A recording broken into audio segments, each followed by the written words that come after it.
Hello everyone. Happy independence day to all of you. Date है आज की 15 अगस्त और हम सेलिब्रेट कर रहे हैं 75th Indian independence day.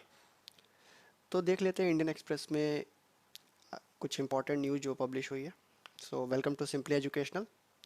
So let's begin.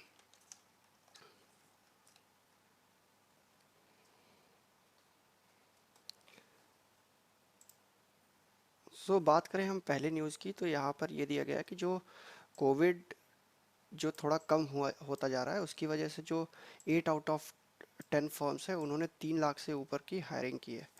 तो इस न्यूज़ में इतना दिया था, जिसमें यहाँ पे टॉप रिक्रूटर्स के बारे में दिया गया है, जो रिलायंस इंडस्ट्रीज़ है, टीसीएस है, इन्फोसिस है, एचडीएफसी और आईसीआईसी बैंक है। तो इन सेक्टर्स में कितने जॉब्स आए हैं 2021 2022 में, तो इसके बारे में डेटा दिया गया है।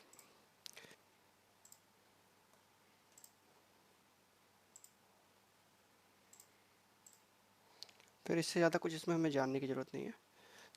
तो नेक्स्ट न्यूज़ की तरफ अगर हम चलते हैं, तो यहाँ पर दिया गया जो next chief justice of India है, उन्होंने कहा है कि वो अपने जो नेक्स्ट टेन्योर जितने दिन का भी उनका है, उसमें वो हेल्दी प्रैक्टिस को अप्लाई करने का ट्राई करेंगे, और वो एक्सपेक्ट करेंगे कि जो आने वाले फ्यूचर जनरेशन है, जो भी उनके बाद जो सक्सेसर होंगे, तो वो भी ये जो हेल्दी प्रैक्टिस है उसको अप्लाई करें अपने डिसीजंस में।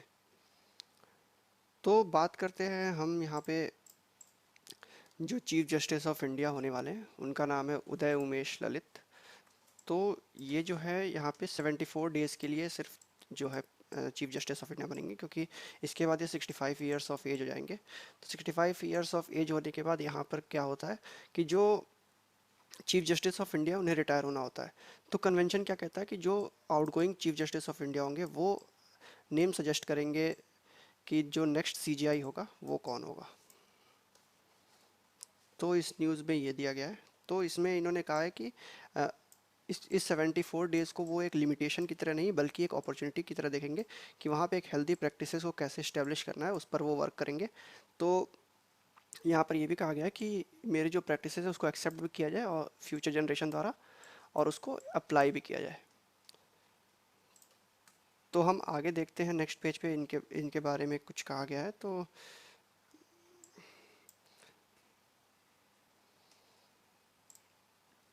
फिर यहाँ पर भी सेम बात कही गई है हेल्दी प्रैक्टिसेस के बारे में, कि जो भी इनके डिसीजन होंगे वो हेल्दी प्रैक्टिसेस का यूज़ करके वो करना चाहेंगे।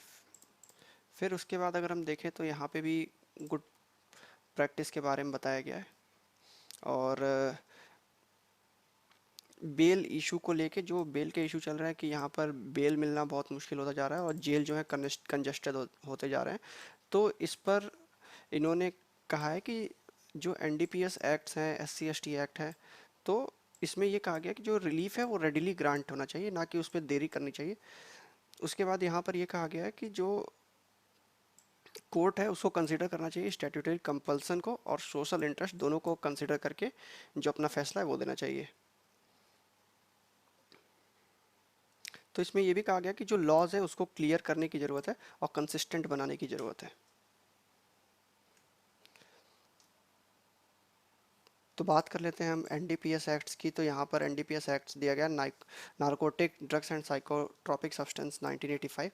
तो इसमें certain operations like manufacture, transport, consumption related to narcotic drugs और साइकोट्रॉपिक सब्सटेंस, जो भी नशीले पदार्थ हैं उनसे रिलेटेड जो भी ड्रग्स है उसको बैन किया गया, या सर्टेन ऑपरेशन रेगुलेशन ऑपरेशन लगाया गया।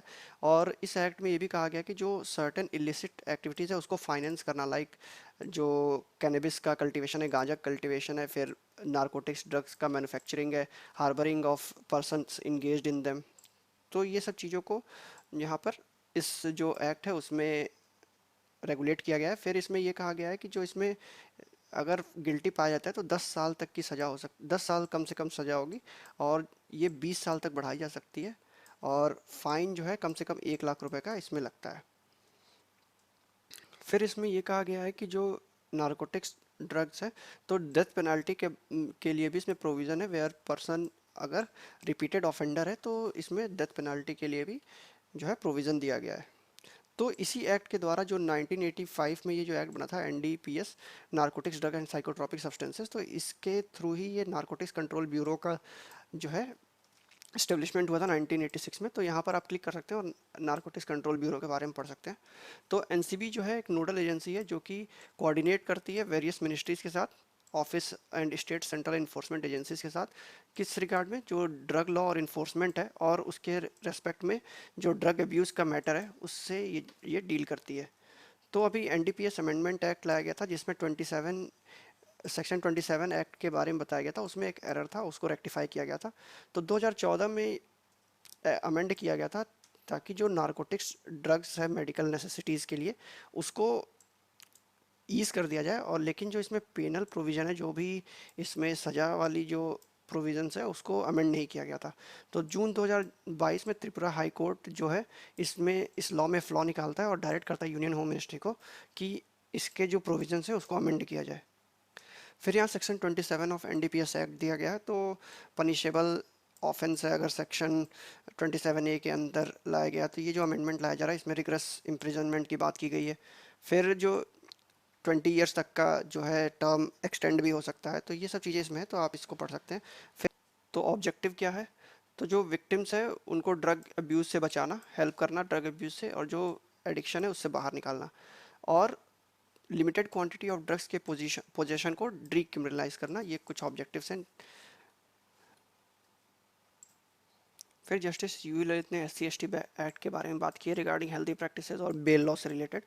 तो कॉन्स्टिट्यूशनल प्रोविजन रिगार्डिंग SC/ST क्या है, जो आर्टिकल 17 है वो अनटचेबिलिटी को प्रोहिबिट करता है। फिर जो आर्टिकल 46 है एजुकेशनल और इकोनॉमिक इंटरेस्ट SC/ST का प्रमोट करता है, और कोई भी अदर वीकर सोसाइटी है उनको प्रोटेक्ट करता है सोशल इनजस्टिस और एक्सप्लॉयटेशन से। फिर अगर आर्टिकल 338 की बात करें तो ये बात करता है नेशनल कमीशन फॉर SCs।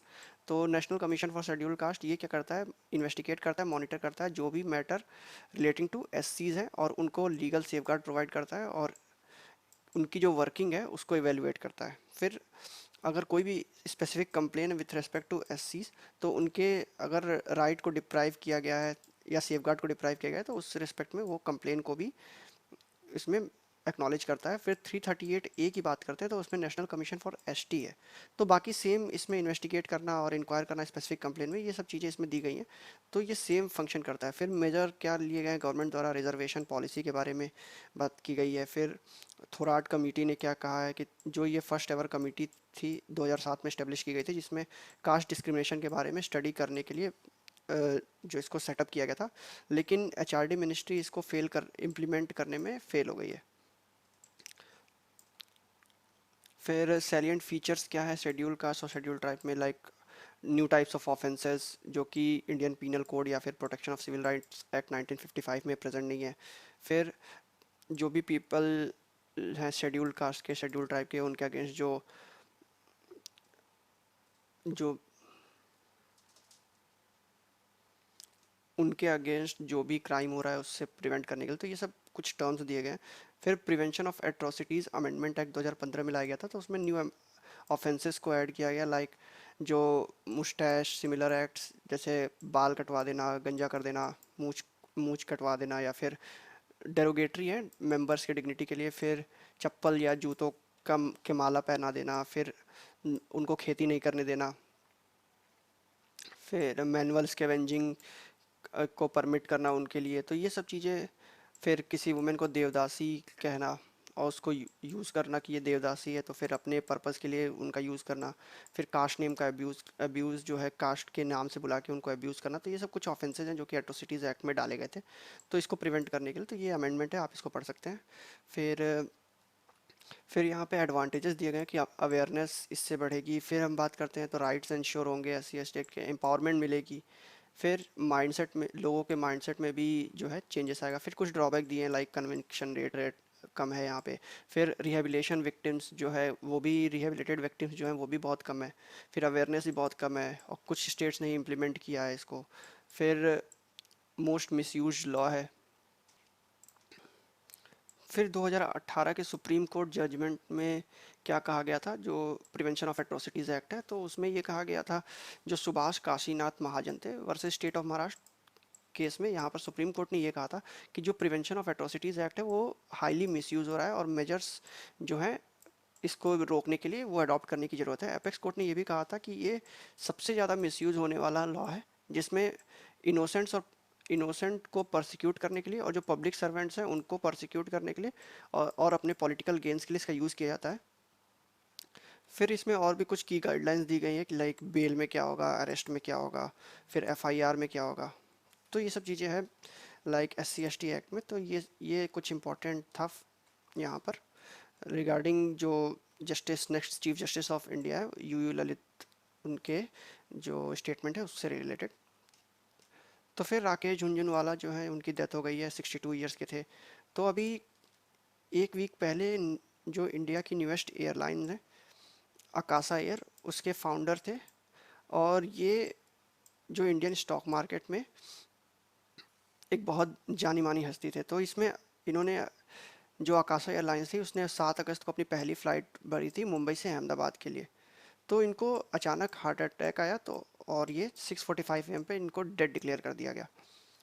तो 1960 में इनका जन्म हुआ था। तो इन्होंने 5,000 रुपीज़ से इन्वेस्टिंग स्टार्ट की थी, और आज उनकी नेटवर्थ देखा जाए तो वो 46,000 करोड़ है। तो इनकी एक वाइफ है और 3 बच्चे हैं एज ऑफ नाउ। तो ये जो है करंट राकेश झुनझुनवाला के बारे में जानने की ज़रूरत थी हमें, जिसमें ये स्टॉक मार्केट इन्वेस्टर थे और इन्होंने इनकी जर्नी कैसे शुरू हुई। और बात करें इनके इनके पेरेंट की, तो इनके जो पापा थे वो इनकम टैक्स ऑफिसर थे। फिर इस न्यूज़ में ये बताया गया है कि एक बच्चा था 9 साल का, उसने मटके से पानी पी लिया था राजस्थान के जालौर डिस्ट्रिक्ट में। तो जो टीचर था उसने उसको पीट पीट कर उसकी हत्या कर दी। तो उसको इतना मारा गया कि उसे हॉस्पिटलाइज करना पड़ गया था। तो यहाँ पर बताया गया कि वो एक दलित बॉय था, यानी कि वो बैकवर्ड क्लास से था, और जो यहाँ पे इनको अनटचेबल कहा जाता है। तो ये सब चीज़ें हैं यहाँ पे। फिर यहाँ पे ये बताया गया है कि 24 दिन से जो उसकी फैमिली है वो एक हॉस्पिटल से दूसरे हॉस्पिटल भटक रही है, और अहमदाबाद सिविल हॉस्पिटल में उसको डेड डिक्लेयर कर दिया गया। तो यहाँ पे इसमें कुछ ज़्यादा इम्पोर्टेंट नहीं है, बस यहाँ पे ये था कि ये जो गवर्नेंस पर्सपेक्टिव से जो अभी भी SC/ST के खिलाफ जो भी ये मामले हो रहे हैं, तो उस पर ध्यान देने की ज़रूरत है। फिर यहाँ पे ये बताया गया है कि जो राजस्थान में जो इलेक्शन है वो 1 साल में ड्यू है। तो लगभग लगभग दिसंबर में मान सकते हैं, वहाँ पे दिसंबर में फिर से इलेक्शन होंगे। तो इस तरीके कंडीशन लाइक इस लड़के की डेथ, फिर वहाँ पे जो उदयपुर में वायलेंस हुआ था, तो उसकी वजह से जो गहलोत गवर्नमेंट है वो बैकफुट पे आ गई है।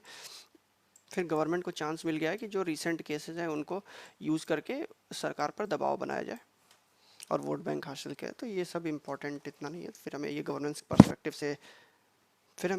पर्सपेक्टिव से देखने की ज़रूरत थी।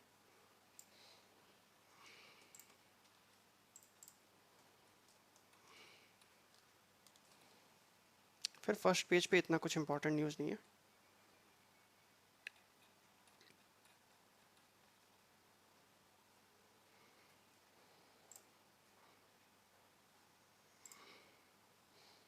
फिर यहाँ पे ये कहा गया है कि जो अनएम्प्लॉयमेंट अलाउंस है ये एक अच्छा आइडिया है। फ्रीबीज़ को लेके अभी डिस्कशन हो रहा है। तो यहाँ पर एक जो पिटिशन फाइल की गई थी, जो फ्रीबीज़ है, जो भी कॉन्स्टिट्यूशनल पार्टीज़ जो हैं, जो भी पॉलिटिकल पार्टीज़ हैं, वो अगर फ्रीबीज़ अनाउंस करती हैं तो उनको डी रिकॉग्नाइज कर देना चाहिए। तो सुप्रीम कोर्ट ने कहा है कि डी रिकॉग्नाइज करना ये एक सही चीज़ नहीं है।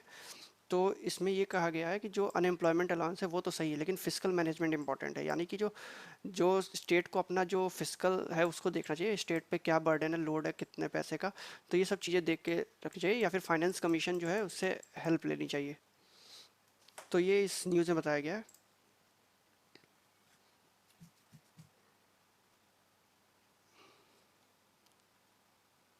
फिर हम बात करते हैं जो इंडिया का 75th इंडिपेंडेंस डे सेलिब्रेशन है, उसमें क्या क्या टेक्नोलॉजीज़ वगैरह यूज़ हो रही हैं। तो वहाँ पे मल्टी लेयर सिक्योरिटी का यूज़ किया जा रहा है।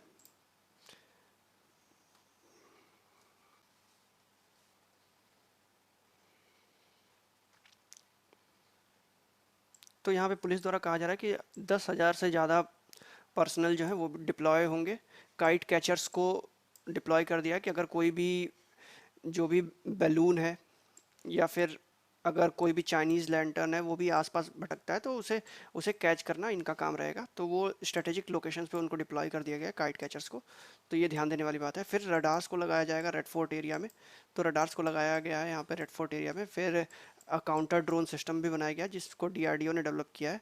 तो रेड फोर्ट के पास ड्रोन को मार गिराने के लिए ये जो सिस्टम वो लगाया गया है। तो यहाँ पे देख सकते हैं काउंटर ड्रोन सिस्टम। तो इसमें ये कहा गया है कि जो डीआरडीओ ऑफिशियल द्वारा ये कहा गया है कि ये डीएक्टिवेट कर सकता है 4 किलोमीटर एरिया तक। 4 किलोमीटर का रेडियस है, तो यहाँ पे अगर रेड फोर्ट के 4 किलोमीटर एरिया तक कोई भी ड्रोन आएगा तो उसे डिटेक्ट करके उसको डिस्ट्रॉय किया जा सकता है। तो ये इन्फॉर्मेशन ट्रांसफ़र करेगा एसोसिएटेड सिस्टम को, और काउंटर टेक्निक्स जो है उसको यूज़ करते हुए इंटेंडेड ऑपरेशन को परफॉर्म किया जाएगा और डिस्ट्रॉय कर देगा उसको, या हार्ड किल कर देगा, ये इसमें दिया हुआ है। फिर ट्रैफिक अरेंजमेंट में 8 रोड्स हैं, उनको टेम्परेली क्लोज कर दिया गया है। तो ये जो है सिक्योरिटी मेजर्स लिए जा रहे हैं। फिर इस पेज पे कुछ भी इम्पोर्टेंट नहीं है। तो यहाँ पर बस ये देख सकते हैं कि जो प्राइम मिनिस्टर है उन्होंने ट्रिब्यूट दिया है जो भी पार्टीशन के दौरान जिन लोगों की मौत हुई। तो इसमें ये कहा गया था कि अगस्त 14 को पार्टीशन हॉरर रिमेम्बरेंस डे के रूप में मनाया जाएगा। तो इससे ज़्यादा इसमें कुछ इंपॉर्टेंट नहीं है। तो 14 अगस्त को जो है पार्टीशन हॉरर रिमेम्बरेंस डे के रूप में मनाया जाएगा। फिर यहाँ पर तालिबान से रिलेटेड न्यूज़ दिया गया, जिसमें तालिबान ने इंडिया से कहा है कि जो उसके अफ़गानिस्तान में डेवलपमेंट प्रोजेक्ट हैं उसको कंप्लीट करे। तो हम इसे देख लेते हैं।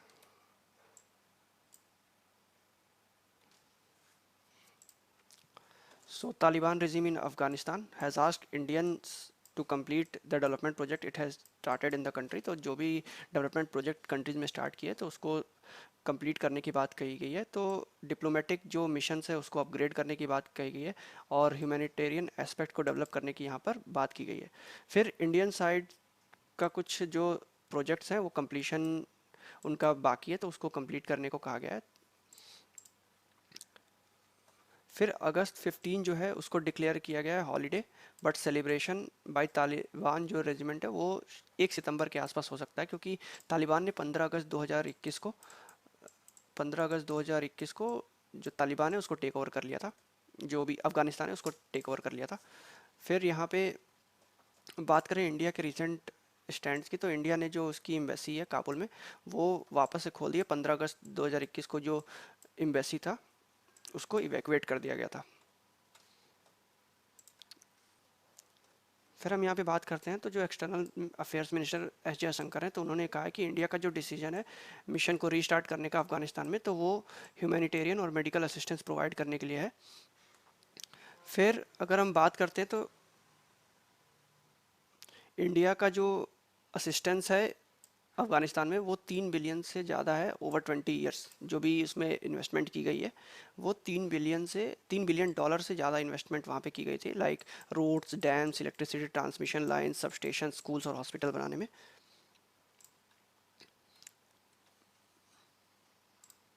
फिर यहाँ ये कहा गया है कि जो लेवल ऑफ रिप्रेजेंटेशन एम्बेसी में बढ़ाने के ऊपर ये देख रहे हैं, और फ़्लाइट्स जो है इंडिया और अफ़गानिस्तान के बीच में वापस से शुरू हो गई हैं, और ये भी किया जा रहा है कि जो इंडियंस हैं वो वापस अफ़गानिस्तान जाए।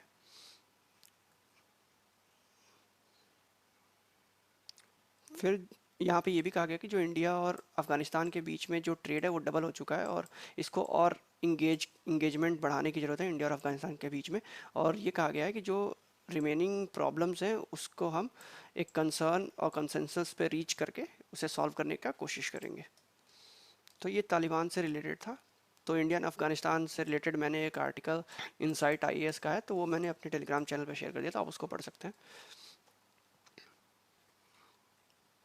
फिर वर्ल्ड न्यूज़ में यहाँ पर US law maker arrive in China, तो ये थोड़ा सा इम्पोर्टेंट है, इसको थोड़ा सा देख लेते हैं क्या है इसमें। तो यूएस लॉ मेकर है after 12 days after Nancy Pelosi visit, तो वो चाइना ताइवान में अराइव किया है, लेकिन चाइना चाइना जो है इस पर नाराज़गी व्यक्त कर रहा है। तो मिलिट्री एक्सरसाइज जो है ताइवान स्ट्रेट के अराउंड ये कंडक्ट किया जा रहा है बार बार। फिर हम बात करें तो यहाँ पर चाइना जो है ताइवान को अपना एक इंटीग्रल पार्ट मानता है, और जो भी कंट्रीज़ हैं उनको बोलता है कि वन चाइना पॉलिसी फॉलो करें, कि जो चाइना जो है चाइना और ताइवान एक कंट्री है, डिवाइडेड नहीं है।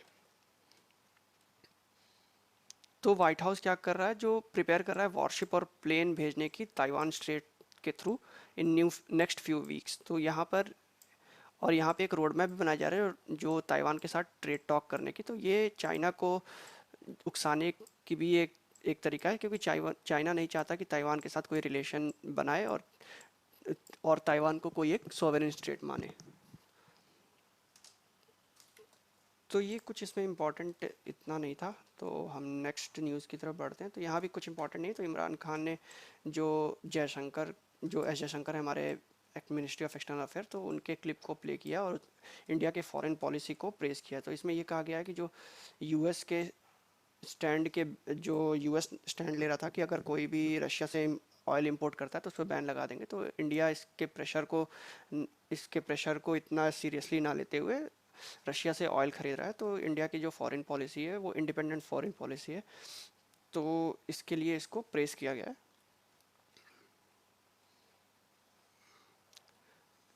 एडिटोरियल पेज में जो भी न्यूज़ है वो वुमेन एम्पावरमेंट को लेकर ज़्यादा है कि जो 75th जो इंडिपेंडेंस डे मनाया जा रहा है, तो उसमें 100 जो इंडिपेंडेंस डे होगा अपना 2047 में, तो उसको कैसे देखते हैं। तो इसमें जो जब इंडिया को आज़ाद किया गया था तो too poor too unequal too illiterate country कहा जाता था। फिर यहाँ पर ये कहा गया कि अब समय है कि जो इंडिया को एट 100 जो है, इंडिया एट 75 की जगह इंडिया एट 100 देखने की ज़रूरत है, जिसमें जो स्पेस और मोर पावर है वुमेन को देने की ज़रूरत है। तो वुमेन जो है आज बेनिफिशियरी है, तो फ्यूचर में उसको सिर्फ बेनिफिशियरी या फिर वोटर या फिर लाभार्थी रखने की ज़रूरत नहीं है, उसको एम्पावर करने की ज़रूरत है। तो ये इन न्यूज़ में कहा गया है। फिर यहाँ पे ये बताया गया है कि जो 2010 से 2020 में वुमेन के जो वर्किंग वुमेन के जो फिगर्स हैं उसमें स्टीप डिक्लाइन देखने को मिला है कि 2010 में 26% महिलाएं काम करती थी और आज सिर्फ 19% महिलाएं काम करती हैं वर्ल्ड बैंक के डेटा के द्वारा।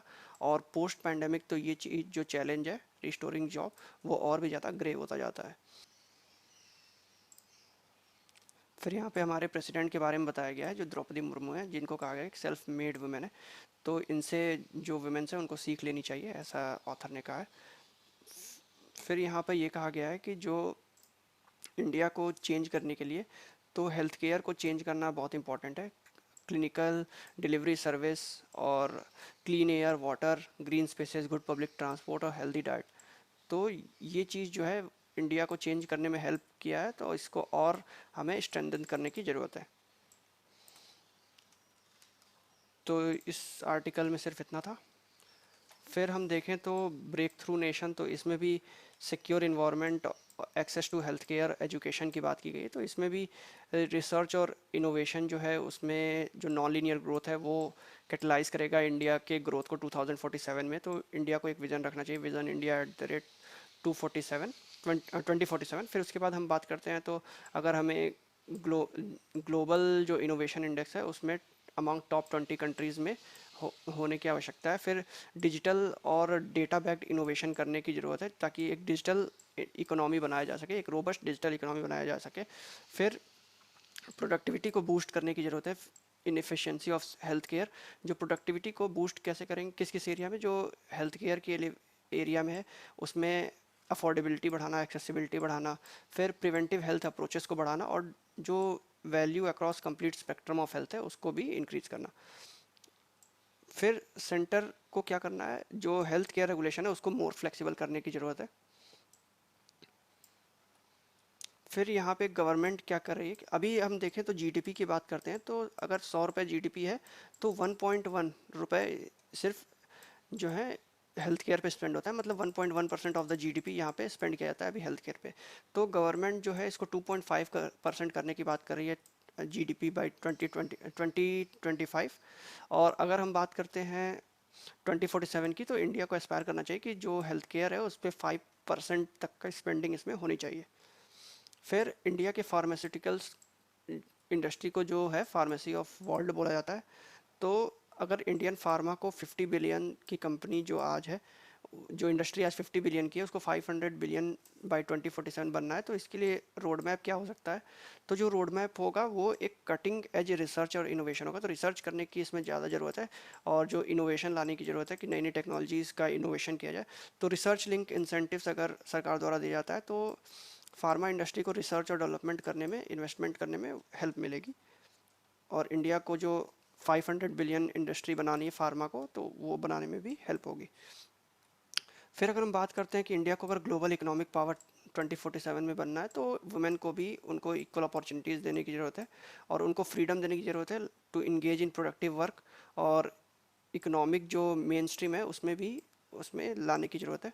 फिर फॉर्मल पार्टिसिपेशन देखें तो 24% जो है डेवलपिंग नेशंस में है।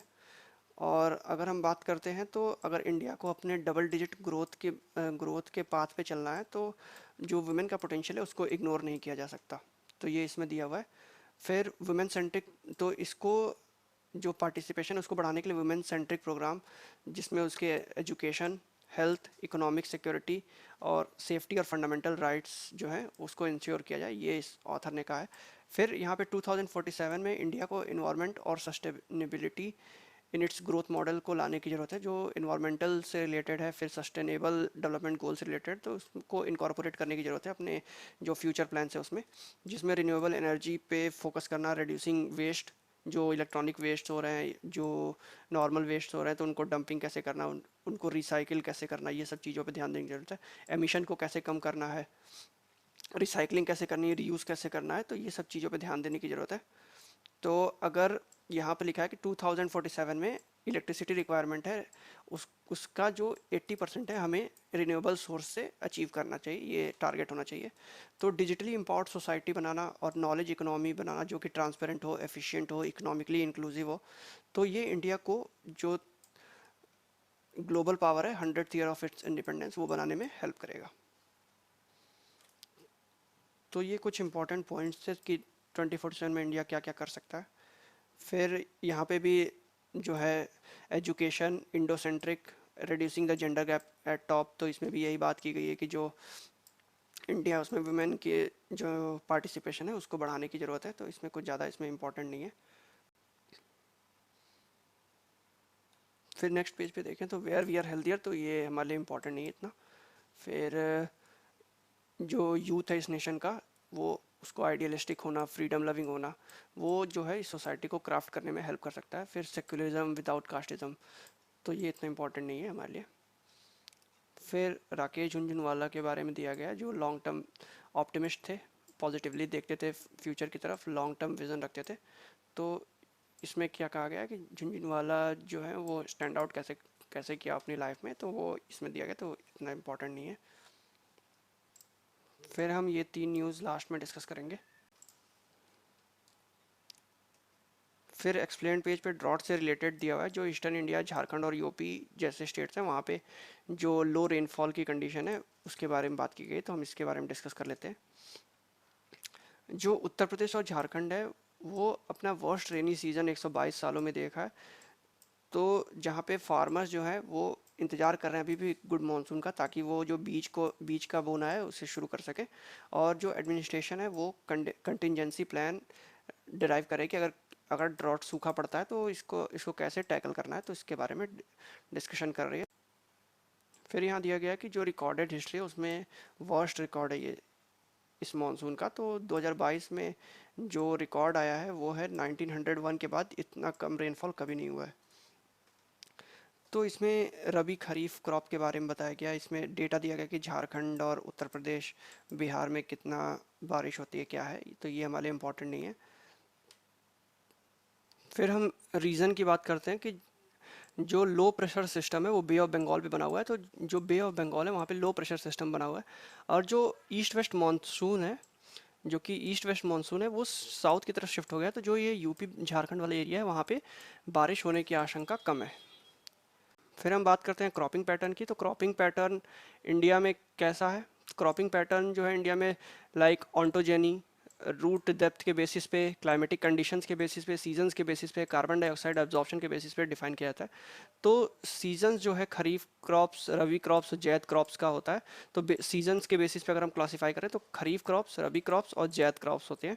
तो खरीफ क्रॉप्स क्या होते हैं, खरीफ क्रॉप्स जो होते हैं मानसून क्रॉप्स होते हैं, जो कि मानसून के टाइम पे जब भारी बारिश होती है तो तब उसको बीज जो है उसका बोया जाता है, फिर उसके बाद लगभग लगभग विंटर आने से पहले उसकी हार्वेस्टिंग कर ली जाती है। तो खरीफ क्रॉप्स जो है उसको beginning of the monsoon season में इसको सो किया जाता है, और फार्मर्स को जो है ये मानसून सीजन के ख़त्म होते होते हार्वेस्ट कर लिया था। लेकिन जो इस बार का ड्रॉट कंडीशन है वो 3 से 4, जो 4 महीने हैं उसमें 3 महीने में जो सफिशिएंट बारिश है वो नहीं हुई है यूपी झारखंड में, तो ये वो उस न्यूज़ में दिया हुआ था। फिर इंपॉर्टेंट फीचर्स की बात करें खरीफ क्रॉप्स की, तो इनको पानी की बहुत ज़्यादा ज़रूरत होती है। तो हमने देखा होगा खेतों में पानी भरा होता है, उसमें जो है जो भी क्रॉप है उसको उगाया जाता है, तो वो खरीफ क्रॉप का एग्जाम्पल होते हैं कि वहाँ पे पानी की बहुत ज़्यादा ज़रूरत होती है। तो खरीफ क्रॉप्स की बात करते हैं तो चावल, कॉटन, मेज़, तो ये सब चीज़ें हैं खरीफ क्रॉप्स के एग्जाम्पल है। फिर अगर हम बात करते हैं रबी क्रॉप्स की, तो रबी क्रॉप्स का मतलब होता है स्प्रिंग क्रॉप्स, अरबिक में उसका मतलब होता है स्प्रिंग क्रॉप्स, जो कि विंटर में उगाया जाता है। तो विंटर में अगर हम उसको सो करते हैं तो उसको हार्वेस्ट कब करेंगे, 3-4 महीने बाद, यानी कि स्प्रिंग सीजन में। तो ये क्या होता है, इनको पानी की इतनी ज़्यादा ज़रूरत नहीं होती है, तो ये विंटर में उगाने के लिए एकदम अच्छे माने जाते हैं। क्योंकि रबी क्रॉप्स जो है लाइक गेहूं हो गया, ग्राम हो गया, बार्ली हो गया, तो इस ये अच्छे, इनको इतनी पानी की जरूरत नहीं होती, तो विंटर में इतनी बारिश भी नहीं होती है, और कोल्ड इन्वायरमेंट जो होते हैं उनको ग्रो करने के लिए चाहिए होता है। तो ये रबी क्रॉप्स के बारे में डिफिनेशन है, आप इसको पढ़ सकते हैं अच्छे से। फिर जैद क्रॉप्स के बारे में बात करें तो ये समर क्रॉप्स होते हैं, तो शॉर्ट सीजन में इनको उगाया जाता है। लाइक हम देखेंगे शॉर्ट सीजन में हमें मस्क मेलन मिलता है, पम्पकिन मिलता है, तो एक शॉर्ट सीजन के लिए आता है। तो रबी, जो खरीफ और रबी क्रॉप्स है उनके बीच में जो टाइम गैप होता है लाइक मार्च और जुलाई के बीच में, तो इसमें ये क्रॉप को उगाया जाता है इरिगेटेड लैंड्स में, क्योंकि इसमें जो है ग्राउंड वाटर का यूज़ करके इसमें यूज़ किया जाता है। लाइक हम इसमें जो फार्मर्स हैं वो मानसून का वेट नहीं करते हैं। फिर अगर हम बात करें तो इनको गर्म मिट्टी चाहिए होती है, वार्म सॉइल, और इनको टेम्परेचर भी चाहिए होता है ताकि ये ग्रो करें, और रात में जो है इनको कूलिंग चाहिए होता है ताकि ये अच्छे से ग्रो कर सकें। फिर जो भी वेजिटेबल्स हैं और हाइब्रिड सीरियल्स हैं मोस्टली वो जैद सीजन में उगाए जाते हैं। तो जैद क्रॉप्स का एग्जांपल है राइस हो गया, पम्पकिन हो गया, पल्सेस हो गया। तो ये तीनों क्रॉप सीजन के बारे में था। फिर जो एफर्ट्स है वो क्या लगाए जा रहे हैं, तो यूपी के लिए जो आईएमडी एग्रीकल्चर मेट्रोलॉजी डिपार्टमेंट है, एग्रीमेट, वो सजेस्ट किया, उन्होंने ये सजेस्ट किया है कि जो ट्रांसप्लांटेशन है राइस का वो अ, अगस्त 15 तक कैरी आउट ना किया जाए। फिर ये कहा गया है कि जो शॉर्ट ड्यूरेशन की वेराइटीज़ होती हैं क्रॉप्स की उसको कल्टीवेट किया जाए, लाइक रेड ग्राम जो होता है लाल चना, उसको कल्टीवेट किया जाए। फिर इंटर क्रॉपिंग, ऐसे क्रॉप का जो वैरायटी यूज़ किया जाए जो कि जल्दी हार्वेस्ट हो जाता है। फिर झारखंड में ये कहा गया है कि जो जब तक 50 से 60 mm की बारिश ना हो जाए तब तक कोई भी जो बोआई है वो खेत में ना किया जाए, या फिर सोइंग खेत में ना किया जाए। शॉर्ट ड्यूरेशन राइस, मिलेट, मेज और अरहर को इसको उगाया जाए तब तक बारिश नहीं होती है।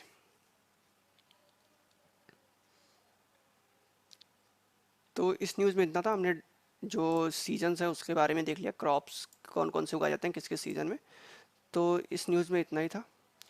फिर फ्लैग कोड जो है कि फ्लैग कैसे यूज़ कर सकते हैं, कैसा होना चाहिए, तो यहाँ पर इसके बारे में डिस्कस कर लेते हैं। तो हर घर तिरंगा जो कैंपेन है वो चल रहा है अभी, तो सबको अपने घर पे तिरंगा लगाने के लिए अर्ज किया गया है। तो इसमें जो डिपार्टमेंट ऑफ पोस्ट है उन्होंने ये कहा है कि अगस्त 12 तक हमने 1 करोड़ नेशनल फ्लैग को अपने ऑनलाइन और ऑफलाइन मीडियम में बेच दिया है। फिर कौन कौन इसको डिस्प्ले कर सकता है या फिर ट्राई कलर को होस्ट कर सकता है, तो ये ध्यान रखने वाली बात है कि जो फ्लैग कोड ऑफ इंडिया है वो 26 जनवरी 2002 को लाया गया था। उसके पैराग्राफ 2.2 में ये कहा गया है कि कोई भी पर्सन, ऑर्गेनाइजेशन, प्राइवेट या public educational institution including scout camps, वो ट्राई कलर को होस्ट कर सकता है सारे दिन पे या फिर ओकेजन्स पे, in accordance with the dignity and honour of the national flag. तो जो भी डिग्निटी और ऑनर है नेशनल फ्लैग का उसको ध्यान में रखते हुए इससे करने की ज़रूरत है। फिर what should be the size of the flag, तो जो फ्लैग है उसका एक साइज़ भी होना चाहिए। जैसे ये फ्लैग है तो ये जो इसकी विड्थ है वो 3 सेंटीमीटर, 3, और ये जो हाइट है वो 2, तो 3:2 के रेशियो में होना चाहिए। फिर यहाँ लिखा है कि जो फ्लैग है वो हमेशा रेक्टेंगल शेप में होना चाहिए, ना तो स्क्वायर शेप में ना ही किसी और शेप में होना चाहिए। तो 30 दिसंबर 2021 को अमेंड किया गया था। जो मटेरियल ऑफ फ्लैग है वो हैंड स्पन भी हो सकता है, हैंड वुवन भी हो सकता है, या फिर मशीन मेड भी हो सकता है। कॉटन, पॉलिस्टर, वुल, सिल्क और खादी बंटिंग, तो ये सब कुछ अमेंडमेंट के द्वारा लाया गया था। तो अगर किसी house of a member of public और किसी ओपन में अगर इसको होइस्ट किया गया है तो ये दिन और रात दोनों टाइम इसको जो है होइस्ट किया जा सकता है। पहले ये था कि शाम के वक्त इसे उतारना होता था। फिर अगर फ्लैग्स खराब हो जाते हैं तो उसको क्या करना है, तो यहाँ पर ये कहा गया है कि जो डिशवेल्ड नेशनल फ्लैग है या फिर डैमेज नेशनल फ्लैग है उसको इसको फहराना नहीं चाहिए। फिर ये कहा गया कि जो ट्राई कलर है वो ऑनर और डिस्टिंक्टली प्लेस्ड होना चाहिए हर समय। तो अगर वो फट जाता है तो प्राइवेटली उसको जो है उसे डिस्ट्रॉय कर देना, पब्लिक में नहीं, उसे प्राइवेटली बर्न करना या फिर डिग्निटी के साथ उसको डिस्ट्रॉय करने के लिए इसमें प्रोविज़न दिया गया है। तो इसमें यह भी कहा गया कि जो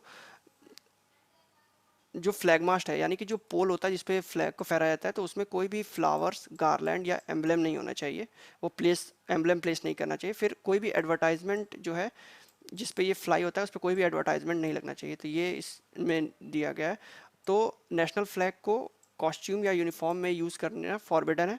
फिर और कोई भी ऐसा कपड़ा जो कि वेस्ट के नीचे पहना जाता है तो उसमें यहाँ पे लगाना, वहाँ पे फ्लैग को डिस्प्ले करना, वो आउट ऑफ डिग्निटी माना जाता है, डिग्निफाइड नहीं है। फिर हैंकरचिप्स, नैपकिन, अंडरगारमेंट या कोई भी ड्रेस मटेरियल में उसको यूज़ करना या एम्ब्रॉयडर करना ये इलीगल माना जाता है या फिर इसको स्टॉप करना है।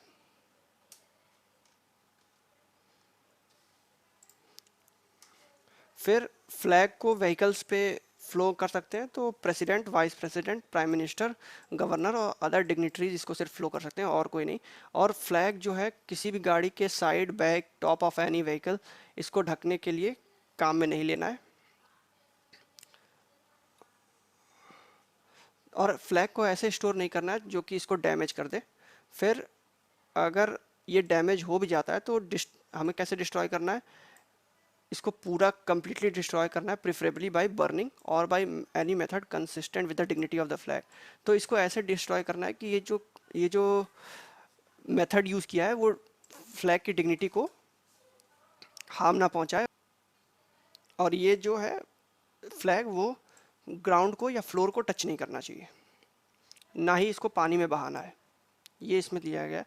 तो अगर हम डिसरेस्पेक्ट करते हैं फ्लैग का तो क्या प्रोविजंस है, तो नेशनल ऑनर्स एक्ट 1971 में ये कहा गया है कि जो अगर कोई इंसल्ट करता है पब्लिक प्लेस में, ध्यान रखिए प्राइवेट प्लेस में आप इसको डिस्ट्रॉय कर सकते हैं, लेकिन जो पब्लिक प्लेस में या फिर पब्लिक यूज़ में इसको बर्न करता है, म्यूटिलेट करता है, डिफेस करता है, डिफाइल करता है, डिसफिगर करता है, डिस्ट्रॉय करता है, तो या फिर किसी भी तरीके का कंटेम्प्ट इसके ऊपर लाता है, वेदर बाय वर्ड्स, इधर स्पोकन और रिटन और बाय एक्ट्स, तो इंडियन नेशनल फ्लैग को अगर ये सब चीज़ें की जाती हैं तो वो 3 साल तक की उसको जेल हो सकती है विथ फाइन और विथ बोथ। तो ये इस फ्लैग कोड्स में था।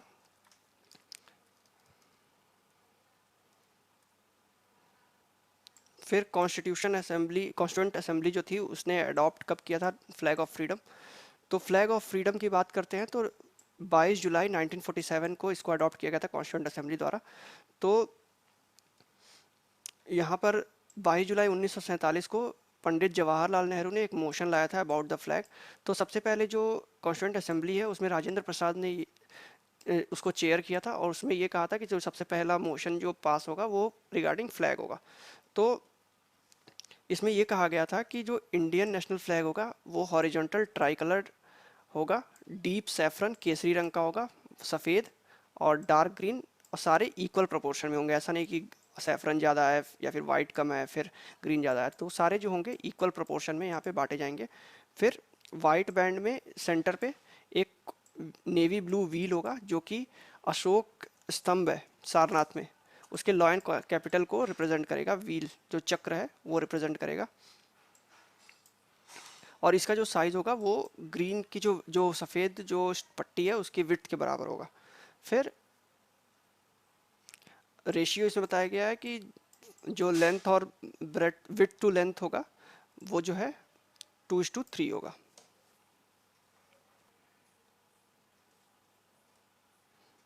फिर फ्लैग ऑफ फ्रीडम की बात की गई तो इसमें ये कहा गया था कि जो फ्लैग है वो पहले यूज्ड फ्लैग से डिफरेंट है, और ये कहा गया कि ये फ्लैग सिर्फ कोई फ्लैग ऑफ एम्पायर या फ्लैग ऑफ डोमिनेशन नहीं है किसी भी बॉडी के ऊपर, लेकिन एक फ्लैग ऑफ फ्रीडम है not only for our self but a symbol for freedom all people who may see it. मतलब कि ये कहा गया है कि ये फ्लैग कोई फ्लैग ऑफ एम्पायर नहीं है या फ्लैग ऑफ डोमिनेशन नहीं है किसी भी बॉडी के ऊपर या किसी भी इंसान के ऊपर, लेकिन ये फ्लैग ऑफ फ्रीडम है। जो भी हमारे अंदर फ्लैग ऑफ फ्रीडम है, इसको देख के फ्रीडम का एहसास लेना है, ये कहा गया है। तो ये एक सिंबल होगा फ्रीडम का, जो भी लोग इसे देखेंगे उनके लिए फ्रीडम ऑफ सिंबल होगा। फिर जो अगर हम बात करें उस लास्ट जो 22 जुलाई 1947 की, तो इस दिन मोशन को अडॉप्ट किया गया था with whole stem assembly standing. तो जो असेंबली वो खड़े होके इस मोशन को पास किया गया था इंडियन फ्लैग को रेस्पेक्ट देते हुए। तो हम बात करते हैं अगर हम फ्लैग ऑफ इंडिया की, तो ये 2020 के जो आर्टिकल है उससे मैंने इसको लिया है। तो इसमें हमें की पॉइंट्स देखने की ज़रूरत है। जो ट्राई कलर है वो पिंगाली वेंकैया के द्वारा, इंडियन फ्रीडम फाइटर थे, उनके द्वारा इसको जो है डिज़ाइन किया गया था या बताया गया था। तो इन्होंने इसमें बेसिकली दो कलर बताए थे, रेड और ग्रीन। तो रेड जो है टू मेजर कम्युनिटीज़ जो थी उसके बारे में बताने के लिए था। तो रेड जो था हिंदू के लिए और ग्रीन जो था मुस्लिम के लिए, ये सिंबलाइज करता था। तो महात्मा गांधी ने इसमें स्टेप फॉरवर्ड किया और ये कहा था कि एक वाइट बैंड भी लाओ कि जो इन दो पार्टीज़ के बीच में पीस है और जो रेस्ट ऑफ द कम्युनिटीज़ जो इंडिया में रह रही हैं उनको भी रिप्रेजेंटेशन मिले इसमें। और महात्मा गांधी ने ये कहा था कि एक स्पिनिंग व्हील भी होना चाहिए ताकि जो प्रोग्रेस ऑफ द कंट्री है उसको सिंबलाइज किया जा सके। तो 1963 में पिंगाली वेंकैया की जो मृत्यु हुई थी, उसके बाद 2009 में उनको मरणोपरांत पोस्टेज स्टैम्प से ऑनर किया गया था। तो अगर 2014 में बात करें तो भारत रत्न के लिए भी इनका नाम प्रपोज किया गया था। फिर यहाँ पे हिस्ट्री दी गई है कि कैसे कैसे अडॉप्ट किया गया था, कौन कौन से जो फ्लैग हैं, किसने किसने किस किस टाइप के फ्लैग दिए गए थे। तो ये सब चीज़ें हम पढ़ सकते हैं। फिर कॉन्स्टिट्यूशनल और लीगल एस्पेक्ट्स जो है, जो कि हमने देखा कि इसके जो 6 इयर्स ऑफेंस, तो यहाँ पे अगर कोई भी फॉलोइंग ऑफेंस है नेशनल ऑनर्स को प्रिवेंट करने के, जो नेशनल ऑनर्स को प्रिजर्व नहीं करता है, तो उसके लिए insulting the national flag, office of insulting the constitution of India, preventing the signing off the national anthem, singing of the national anthem. तो ये सब चीज़ें हैं जो इस आर्टिकल में दिया हुआ है, तो आप इसको पढ़ सकते हैं। बाकी हमने जो भी इंपॉर्टेंट पॉइंट थे उसको इस न्यूज़पेपर से डिस्कस कर लिए हैं। बाकी आपको एक्स्ट्रा पॉइंट्स के लिए आप ये पढ़ सकते हैं, जिसमें ये हिस्ट्री दिया गया 1906 में क्या हुआ था, 1907 में क्या हुआ था, फिर टिल कॉन्स्टिट्यूंट जो कॉन्स्टिट्यूशनल और लीगल एस्पेक्ट्स हैं इसके, कि 22 जुलाई 1947 को अडॉप्ट किया गया था, फिर क्या क्या चीज़ें बताई गई थी। तो सारनाथ का जो लॉयन है उसके एबेकस को लिया गया एज अ, जो हमारा चक्र है फ्लैग में, उसको लिया गया। तो part 4A of the constitution जो है 11 फंडामेंटल ड्यूटीज़ को डिफाइन करता है। तो ये सब चीज़ें इसमें लिखी हुई हैं, तो आप इसको पढ़ सकते हैं। फिर हम चलते हैं एक न्यूक्लियर प्लांट जो यूक्रेन में है, तो मैप देख सकते हैं। तो जैफोर्जिया प्लांट है, ये न्यूक्लियर प्लांट है यूक्रेन में, ये कीव है। तो यहाँ पर क्या कर रही है, ये जो रशियन आर्मी है, यहाँ पर उसने एक आर्मी कैंटोनमेंट बना दिया या फिर यहाँ पे एक रेफ्यूज ले लिया, फिर यहाँ से हमले कर रही है। अब कीव जो है ये एक न्यूक्लियर साइट है, तो यहाँ पर ये हमला नहीं कर सकती, क्योंकि अगर यहाँ पे हमला करती है तो एक न्यूक्लियर कैटास्ट्रॉफी हो सकती है, एक न्यूक्लियर जो है क्या कहते हैं डैमेज हो सकता है। तो न्यूक्लियर प्लांट साइट में यहाँ पे देखा, Russian soldier is using the nuclear plant size as a base to launch attack. तो ये इसको एक एज अ बेस की तरह यूज़ करें। तो हम यहाँ पे अगर अगर कीव जो है यहाँ पे अटैक करती है, तो जो वहाँ पे लोग रह रहे हैं, नागासाकी और हिरोशिमा जैसा हाल हो सकता है वहाँ पर। तो ये चीज़ें इसको अवॉइड करने की ज़रूरत है। तो इंटरनेशनली भी इसको कंडेम किया जा रहा है कि इसको ये जो है खतरे के निशानी, कि यहाँ पे अगर कुछ भी थोड़ी सी भी गलती हुई तो बहुत ज़्यादा डैमेज हो सकता है। फिर इंटरनेशनल एटॉमिक जो एनर्जी एजेंसी है उसने अंडरलाइन किया गया current situation poses risk of nuclear catastrophe. तो न्यूक्लियर कैटास्ट्रॉफी का रिस्क है इसमें। फिर हम बात करते हैं तो न्यूक्लियर प्लांट इन यूरोप की, तो ये लार्जेस्ट जो है यूरोप का लार्जेस्ट न्यूक्लियर प्लांट है और जो वर्ल्ड का 10th बिगेस्ट है। तो सोचिए इसकी जो कैपेसिटी होगी वो कितना ज़्यादा होगा, और ये इसमें कुछ भी अगर लीक होता है तो कितना ज़्यादा नुकसान होगा, ये भी देखने वाली बात है। तो इसमें जो यूक्रेन की हाफ ऑफ द पावर है वो इसी प्लांट से आती है, जिसमें से 6 रिएक्टर्स में से 3 रिएक्टर अभी भी करेंटली एक्टिव है। तो ये चीज़ है। तो फिर रशिया ने मार्च में इसको कैप्चर किया था।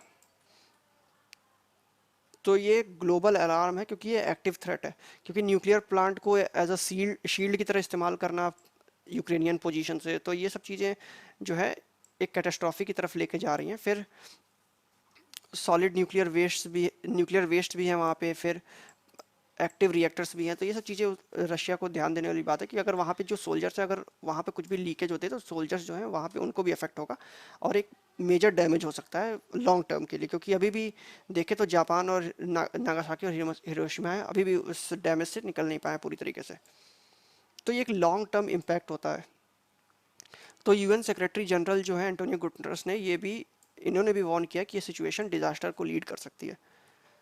तो ये एक्सप्लेन पेज में था, बाकी इसमें कुछ ज़्यादा इंपॉर्टेंट नहीं है। फिर हम चलते हैं जो हमने न्यूज़ छोड़ी थी इकोनॉमी पेज पे।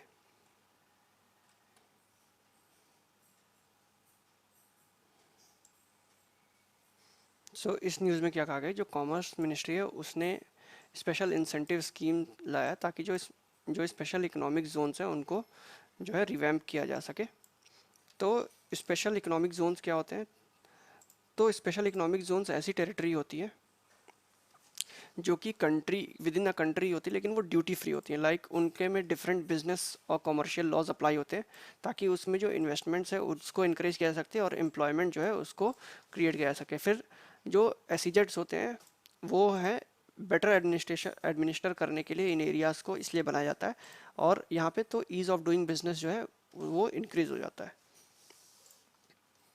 फिर हम बात करें तो यूनियन बजट इस साल का जो पेश हुआ था उसमें गवर्नमेंट ने ये प्रपोज किया था कि जो एग्जिस्टिंग लॉ है उनको रिप्लेस करना है, जो स्पेशल इकोनॉमिक जोन्स को जो गवर्न करती हैं, और उसमें न्यू लेजिस्लेशन लाने की बात की गई थी ताकि जो स्टेट्स हैं वो देश में पार्टनर हो सके। तो देश क्या, development for enterprise and service hub. तो इसमें ये कहा गया है, जो प्रपोजल लाया गया था कि जो इंसेंटिव्स है like zero ratings of IGST on domestic procurement of a unit in SEZ. तो अगर डोमेस्टिक प्रोक्योरमेंट किया जाता है एसईजेड में किसी यूनिट का तो जीरो रेटिंग उसमें आईजीएसटी की लगेगी। फिर इनडायरेक्ट टैक्स बेनिफिट्स जो है डेवलपर्स को इस जोन्स के उन वो दिया जाएगा। फिर यहाँ पे ये प्लान किया जा रहा है कि जो कॉरपोरेट टैक्स रेट है वो 15% तक जो है एक्सटेंड किया जाए without any exemptions for units undertaking authorised operations in these developments of. तो 15% तक के कॉरपोरेट टैक्स की बात की गई है। फिर जो एग्जिस्टिंग एसईजी एक्ट है वो 2006 में इनेक्ट किया गया था ताकि जो एक्सपोर्ट हब इन एरियाज़ को एक्सपोर्ट हब बनाया जा सके और मैन्युफैक्चरिंग बूस्ट की जा सके। तो यहाँ पे ये भी लिखा गया कि states can also provide support measures to these zones. Centre सिर्फ ना प्रोवाइड करके स्टेट्स भी इसको प्रोवाइड कर सकता है ताकि जो मैन्युफैक्चरिंग है और जॉब क्रिएशन है उसको बूस्ट मिल सके। तो ये जो जोन्स हैं इसमें जो सनसेट क्लॉज लाया गया था, सनसेट क्लॉज क्या होता है, एक ऐसा क्लॉज होता है जिसमें ये लिखा रहता है कि एक पर्टिकुलर रूल्स और लेजिस्लेशन जो है वो कुछ समय बाद एक्सपायर हो जाएगा। तो ये इसमें सनसेट क्लॉज लाया गया था, इसकी वजह से इसकी जो इंटरेस्ट है लोगों में वो कम होता गया। तो ये जोन को क्या ट्रीट किया था, फॉरेन एंटिटीज ट्रीट किया था in provisions related to custom. Industry has time and again demanded for continuation of tax benefits provided under the law. तो जो टैक्स बेनिफिट्स दिए जाते थे उसको कंटिन्यू करने की इसमें बात की गई है। तो यूनिट्स जो है जो स्पेशल इकोनॉमिक जोन्स होते हैं उसमें 100% इनकम टैक्स एग्जम्पशन मिलता है एक्सपोर्ट इनकम में फर्स्ट 5 ईयर्स पे, और अगर 50% जो है इनकम टैक्स एग्जम्पशन मिलता है नेक्स्ट 5 ईयर्स में, और 50% जो एक्सपोर्ट जो है प्रॉफिट जो भी प्रॉफिट होता है उसमें 50% तक का टैक्स एग्जम्पशन मिल जाता है नेक्स्ट 5 ईयर्स के लिए। फिर अगर हम 30 जून 2022 की बात करें तो स्पेशल इकोनॉमिक्स जोन डेवलपर्स 425 है जिसमें से 268 ऑपरेशनल है। तो ये इस न्यूज़ में दिया गया था। फिर नेक्स्ट न्यूज़ में ये बताया गया कि जो आंध्र प्रदेश और यूपी में जो 13 गोल्ड माइंस हैं वो इस महीने सेल किए जा सकते हैं। तो इसमें ये लिखा है कि जो माइनिंग सेक्टर्स में बूस्ट प्रोवाइड करने के लिए और कंट्री के कंट्रीब्यूशन को जीडीपी में ग्रोथ के लिए जीडीपी में कंट्रीब्यूशन के लिए इसको ये स्टेप लिया जा रहा है। तो माइंस मिनिस्ट्री ने ये कहा गया है अमेंडमेंट में कि जो मिनरल ऑक्शन रूल्स है ये इनकरेज करेंगे कंपटीशन को और मोर पार्टिसिपेशन करेंगे लाइक सेल ब्लॉक। फिर इस न्यूज़ में कुछ इंपॉर्टेंट नहीं था। तो एग्जाम्पशन फ्री टैक्स रेजिम, इसमें जो फाइनेंस मिनिस्ट्री है वो रिव्यू प्लान कर रही है, तो हम इसके बारे में देख लेते हैं ये क्या होता है। तो फाइनेंस मिनिस्ट्री ने ये कहा है कि वो प्रपोज करने वाली है कि जो रिव्यू है exemption free new tax regime का, तो इसको मोर अट्रैक्टिव और इंडिविजुअल इनकम टैक्स पेयर्स के लिए कैसे बनाया जा सकता है। तो इसमें सोर्सेज ने ये कहा है कि जो गवर्नमेंट एम कर रही है कि एक सिस्टम लाने की कोशिश करे जहाँ पे कोई भी एग्जाम्पशंस नहीं मिलेंगे और कॉम्प्लेक्स ओल्ड टैक्स रेजिम जो है उसको जो है ख़त्म कर दिया जाएगा विथ एग्जाम्पशन और डिडक्शन के साथ जो मिलता था ओल्ड टैक्स रेजिम उसको ख़त्म कर दिया जाएगा। तो इसमें ये कहा गया है कि जो द इंटेंशन है इसके बिहाइंड कि जो इंडिविजुअल टैक्स पेयर्स हैं उनको रिलीफ प्रोवाइड करना है और जो टैक्स जो लॉ है उसको सिंप्लीफाई करना है। फिर उसमें ये क्लियर साइन दिया जा रहा है कि जो जिन्होंने अपने होम और एजुकेशन लोन्स को फिनिश कर दिया है तो वो they are willing to shift to new tax regime, तो वो न्यू टैक्स रेजिम पे शिफ्ट करने के लिए विलिंग है। फिर इसमें ये कहा गया है कि जो similar tax regime corporate tax payer के लिए भी इंट्रोड्यूस किया गया था, जिसमें जो 30% कॉर्पोरेट टैक्स था उसको न्यू टैक्स रेजिम में 22% कर दिया गया था। तो यहाँ पे ये लिखा है कि जो कंपनीज जो हैं वो न्यू टैक्स रेजिम को जो ऑप्ट करती हैं तो उनको सारे एग्जाम्पशन और इंसेंटिव्स को जाने देना होता है, क्योंकि उसमें 30% पहले देना पड़ता था एग्जाम्पशन के साथ, तो अब बिना एग्जाम्पशन के 22% कॉर्पोरेट टैक्स देना पड़ेगा। तो फ़ायदे वाला जो जिसमें भी कंपनीज को सौदा लगता है तो वो उस पर शिफ्ट कर लेती है। तो 1 फरवरी 2020 को जिनकी भी न्यू टैक्स रेजिम की बात करते हैं तो 1 फरवरी 2020 के बाद से जिसकी भी एनुअल इनकम 2.5 लाख से कम है वो टैक्स नहीं पे करता न्यू रेजिम के हिसाब से। और 2.5 लाख से 5 लाख के लिए 5% टैक्स है। फिर 5 लाख से 7.5 लाख के लिए जो है उनको 10% टैक्स देना पड़ता है, और 7.5 लाख से 10 लाख के बीच में 15%, और 10 लाख से 12.5 लाख के बीच में 20%, और 12.5 से 15 लाख के बीच में 25%, और 15 लाख से ऊपर 30% देना पड़ता है। तो ये अभी एग्जाम्पशन फ्री टैक्स रेजिम के बारे में बात की गई है कि फाइनेंस मिनिस्ट्री जो है रिव्यू प्लान कर रही है। तो ये इस न्यूज़ में, बाकी कुछ इसमें इंपॉर्टेंट नहीं था। तो आज के न्यूज़पेपर में सिर्फ इतना ही इंपॉर्टेंट था। आज के न्यूज़पेपर में सिर्फ इतनी ही इंपॉर्टेंट न्यूज़ थी। तो आज के लिए सिर्फ इतना ही। Once again happy independence day to all of you, celebrate well, और मिलते हैं हम नेक्स्ट न्यूज़ एनालिसिस में। Till then good bye and have a nice day.